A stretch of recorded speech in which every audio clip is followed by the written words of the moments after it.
Hello and welcome to the class 10th online biology classes, and in this video we will discuss the topic transmission of nerve impulse from chapter number 7 control and coordination. So let's see the different parts of the nervous system that helps us to understand how a nerve impulse is transmitted from one part, that is from the dendritic part we can say, through the cell body, then through the axons and through the axon ending or nerve endings. So let's start the topic.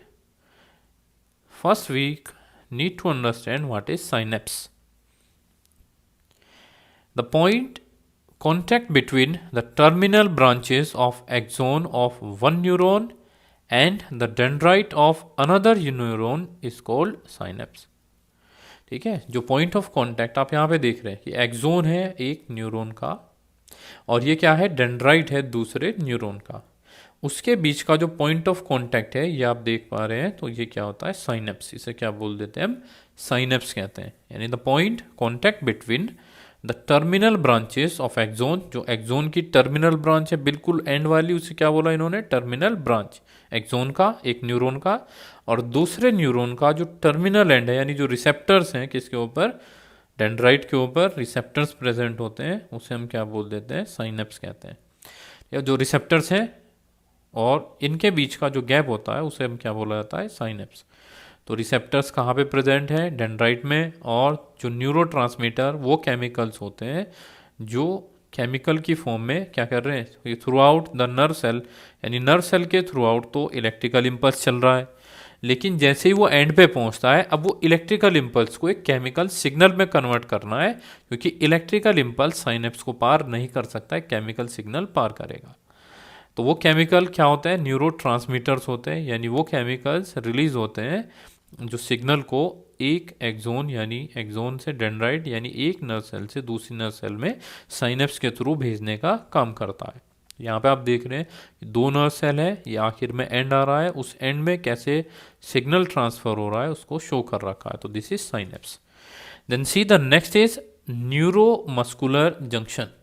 हमारा दूसरा important part है वो neuromuscular junction होता है. अब यहाँ से समझ भी पा रहे होंगे हम, न्यूरो तो यानी न्यूरॉन्स का और मस्कुलर यानी मसल्स का जंक्शन, जहाँ पे जुड़े हुए दोनों.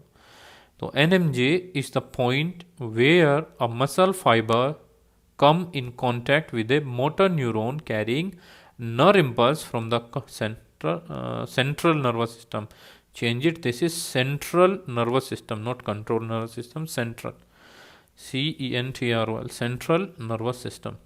तो जो न्यूरोमस्कुलर जंक्शन है वो क्या होता है, उस पॉइंट को कहते हैं जब एक मसल फाइबर एक मोटर न्यूरॉन के कांटेक्ट में होता है और वो मोटर न्यूरॉन एक नर्व इंपल्स लेके आ रहा होता है, कहाँ से, सेंट्रल नर्वस सिस्टम से. ठीक है, तो वो क्या काम करता है, न्यूरोमस्कुलर जंक्शन का काम करता है.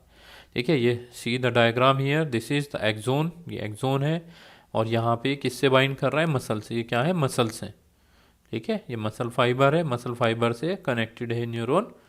तो जैसे ये टच कर रहा है यहाँ पे, तो इसको मैग्नीफाई करके दिखा रखा है कि जो न्यूरोमस्कुलर जंक्शन पे इस तरह से जो पार्ट होता है, ठीक है, वो तो एक्सोन का यानी नर्व सेल का पार्ट है, एक्सोन एंड नर्व एंडिंग्स होती है, और यहाँ पे जो मसल्स हैं वो इस तरह से एक स्पेस बना के और उससे अटैच कर लेती है यहाँ पे. ठीक है, तो जो सिग्नल होता है हमें पता है हमेशा ये एक साइनेप्स की फॉर्म ही बन रही है यहाँ पे, हालांकि साइनेप्स दो न्यूरॉन्स के बीच में होता है, लेकिन फिर भी एक फॉर्म सी बन जाती है यहाँ पे उसी टाइप की, कि ये जो सिग्नल होते हैं केमिकल सिग्नल फिर वो इस मसल्स में भेज दिए जाते हैं. तो let's see how the nerve impulse is transmitted through a nerve cell, कि कैसे एक नर्व सेल से जो नर्व इम्पल्स है वो ट्रांसमिट होती है. कि transmission is taking place travel in the following manner from one neuron to the next. ठीक है, एक न्यूरॉन से दूसरे न्यूरॉन के अंदर. ठीक है, delete this T here also, neutron हो गया. So one neuron to the next neuron, that is सबसे पहले जो सिग्नल होता है वो कहाँ पे आता है, डेंड्राइट के अंदर आता है.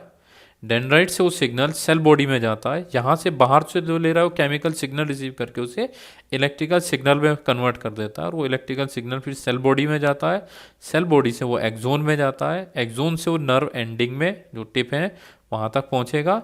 उसके बाद जो साइनेप्स पढ़ा है, साइनेप्स के थ्रू जो डेंड्राइट है नेक्स्ट न्यूरॉन का, वहाँ पे भेज दिया जाता है। तो this is how the nerve impulse is transmitted through a neuron. Then the chemical release from the axon tip of one neuron cross the synapse or neuromuscular junction to reach the next cell। ठीक है, जो synapse है वो neuromuscular junction को पार करके जो chemicals होते हैं वो सिग्नल की फॉर्म में पहुंच जाते हैं। तो ये डायग्राम दिखा रहा है आपको, सीधा डायग्राम हियर कि स्टिमुलस, यहाँ पे स्टिमुलस हुआ तो डेंड्राइट ने स्टिमुलस को देखा, ये डेंड्राइट्स हैं। इसके जो इम्पल्सिस हैं वो सेल बॉडी में पहुंची, सेल बॉडी से फिर कहाँ पे, एक्सोन में, फॉलो द एरोज। एक्सोन से कहाँ पे जा रही है फिर ये नर्व एंडिंग्स में, और नर्व एंडिंग में पहुंचने के बाद जो एक्सोन टर्मिनल बंडल है उसे केमिकल ट्रांसमिट कर देता है थ्रू साइनेप्स, जो हमने अभी ऊपर भी देखा था। ठीक है, जो पहले देखा था हमने उस समय पहले, ये यहाँ से। ठीक है, ये इस केमिकल को कहाँ पे भेज देता है, अगले न्यूरॉन्स के अंदर। And this is how the nerve impulse is transmitted from the dendrite and throughout the neuron।